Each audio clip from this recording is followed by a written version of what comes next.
Buongiorno a tutti, vorrei presentare questa mia realizzazione che definirei ambiziosa ed anche un po' azzardata, dal momento che non ero certo del buon risultato, non avendo seguito nessun progetto esistente, ma scaturita esclusivamente da una mia idea e conseguente progetto, con la speranza che possa servire a qualcuno come idea o come spunto per sviluppare altri progetti. Premessa, da sempre io ho avuto una grande curiosità e reputazione del sistema di multiamplificazione audio, anche se visto con sospetto e dubbio da alcune persone. Questo amplificatore è nato per rimpiazzarne un altro, sempre costruito e modificato da me, proveniente da un progetto di nuova elettronica degli anni '80. Chi è vecchietto come me sa di cosa sto parlando, che si chiamava Amplificatore per auto Power Crossover, di cui avevo pubblicato un breve video, che purtroppo ho fatto saltare in seguito a delle misure che stavo facendo su di esso. Ed è nato per asservire dei diffusori acustici 3 vie, sempre autocostruiti, volutamente privi del classico crossover passivo interno. Altra cosa, ho cercato di coniugare alcune esigenze che avevo, tipo la forma e le dimensioni del case, per cui soluzione obbligata l'autocostruzione. Infatti, come si può vedere, è stretto e alto, sembra un po' un mini case da PC desktop. Poi ho voluto realizzarlo con pannello frontale trasparente perché mi è rimasto sempre a mente un amplificatore degli anni 70, il mitico MK160 della Galatron, azienda italiana, che quando fu messo sul mercato suscitò parecchia ammirazione, primo perché era un quadrifinale e poi per il suo look, per allora avveniristico, perché aveva il pannello davanti in parte trasparente appunto e fumé arancione che faceva vedere l'interno con tutto il suo rigoroso ordine, e questa cosa mi affascinava tantissimo. Io ero alle prime conoscenze di elettronica e di audio. In più, per questa mia scelta ha contribuito il fatto che sui 3 moduli finali dietro al frontale siano presenti, quando accesi, un micro LED blu più altri LED presenti all'interno sulle altre schede. Altro elemento che ha caratterizzato il progetto è stato il contenimento dei costi, utilizzando dei componenti che già avevo o recuperati dall'amplificatore saltato, tipo i trasformatori, l'alimentatore switching, interruttori, le boccoli di uscita, il pannello frontale in plexiglass ed altro. E poi scegliendo ed acquistando i componenti principali da un noto portale cinese. È stato abbastanza difficile trovare il modulo crossover attivo, che non trovavo da nessuna parte, tanto che all'inizio, dopo un po' di ricerca, stavo guardando se c'era qualcosa come apparecchiatura finita, non costosa, e a quel punto il tutto avrebbe preso un'altra piega, ma non trovavo nulla che facesse al caso mio. Poi è saltata fuori, fortunatamente sempre sul portale cinese, questa scheda ed ho risolto così. Ho voluto scegliere come moduli amplificatore questi, che hanno la regolazione del segnale d'ingresso tramite trimmer sui 2 canali separati, left e right, in modo da poter fare le opportune regolazioni di livello sulle 3 vie per bilanciare la risposta generale dei diffusori. E per questo ho fatto dei forellini sul pannello frontale per potervi accedere in qualsiasi momento, anche a fronte di sostituzioni in upgrade degli altoparlanti, perché è vero che la costruzione dei diffusori ha seguito la stessa filosofia del basso costo, ma è anche vero che se il suono di qualche componente non mi fosse piaciuto nel tempo, avrei potuto fare delle sostituzioni. Come dato di potenza, sul sito danno questi moduli come 2x120 watt a 28 volt di alimentazione, a parte il fatto che il mio alimentatore è da 24, ma è chiaro che la potenza erogabile è molto meno. Ma a me va bene così perché è adeguata agli altoparlanti. Poi c'era la necessità di porre una regolazione di volume in ingresso e sulle prime avevo pensato al solito potenziometro doppio, come del resto era nel vecchio amplificatore, Però poi ho trovato sempre sul sito un modulino preampli con regolazione del volume bassi, medi e alti, che costava anche lui nulla, e allora perché non inserirlo ed avere qualche regolazione in più, anche se io tendenzialmente sono contro queste correzioni di tono, per cui lo tocco e lo toccherò veramente poco. Un certo impegno me l'ha richiesta la realizzazione del case per cercare di ottenere una certa precisione costruttiva, per avere un montaggio senza errori, e poi anche per ragioni di estetica, che ne ha giovato.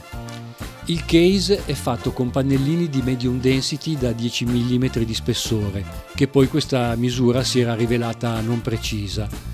Sono effettivamente da 11,5, per cui alla fine, per far combaciare il tutto, ho dovuto operare delle fresature. Per cui pannellini di legno di medium density e da 2 spallette di rovere fresate che tengono il pannello frontale.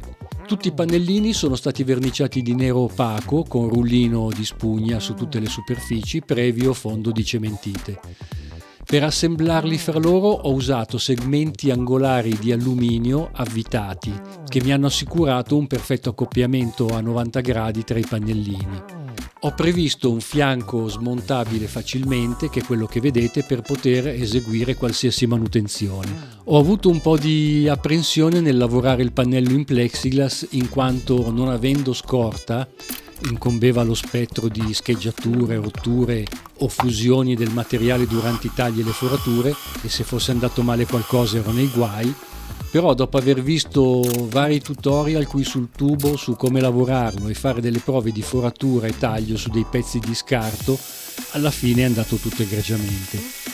Corredati potenziometri di manopoline in erga al colorato, acquistate per pochi euro sempre sul sito cinese, ma che non mi fanno impazzire e non ho trovato nulla di meglio in giro, il completamento del case mi ha veramente soddisfatto.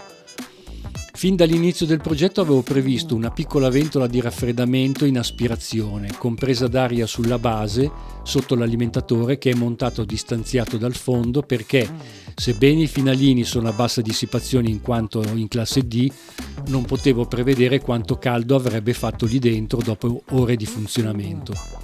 Per descrivere il percorso del segnale si può dire che il segnale d'ingresso proveniente dalle 2 prese RCA arriva in primis al modulino preampli con i controlli, alimentato da questo trasformatorino. Esce e va in ingresso al modulo crossover attivo, che ha le frequenze di incrocio di 310 Hz e 3100 Hz, alimentato da quest'altro trasformatore.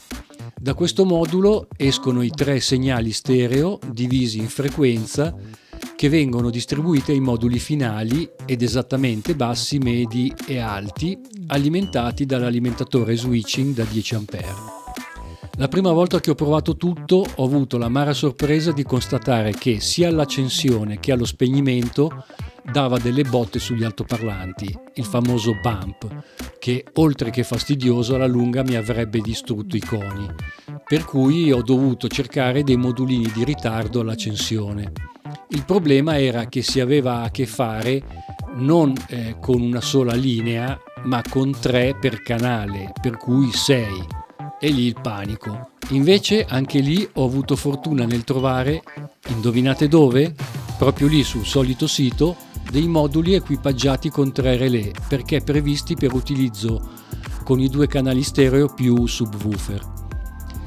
Verificato che non avessero nessun contatto in comune le 3 linee, peggio ancora verso massa, che mi avrebbero cortocircuitato uno dei 2 capi di uscita degli ampli, dal momento che sono configurati a ponte, per cui nessuno dei 2 capi di uscita è collegato a massa, ho fatto questa aggiunta spostando il crossover per far spazio ai nuovi arrivati. Da così a così. L'alimentazione l'ho ricavata dal trasformatore più grande, che di corrente per questi moduli è anche sovradimensionato, ne fornisce a gogo, che ha il secondario con presa centrale, per cui ogni sezione alimenta un modulo e così è tutto bilanciato. Il bump all'accensione era scongiurato, ma non sapevo se allo spegnimento avrebbero avuto una certa inerzia e avrebbero fatto passare comunque il bump allo spegnimento, per cui avevo previsto un interruttore aggiuntivo sull'alimentazione dei moduli di ritardo che avrei dovuto azionare prima dello spegnimento dell'ampli.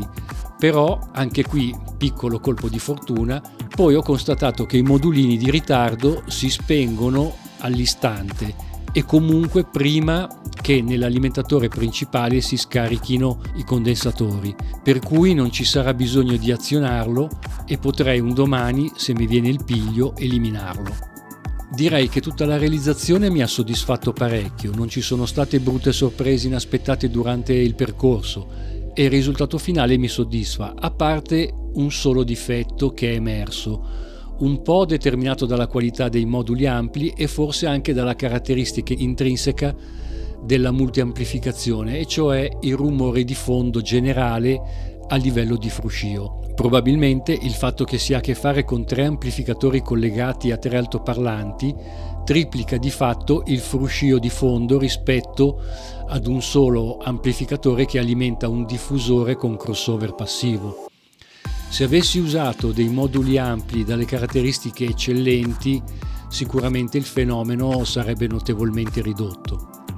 Non mi dilungo ulteriormente con dimostrazioni di funzionamento, non avrebbero senso delle riprese con microfoni, seppur di alto livello, posizionati davanti ai diffusori, perché verrebbe fuori l'acustica dell'ambiente non controllato con tutte le sue riverberazioni.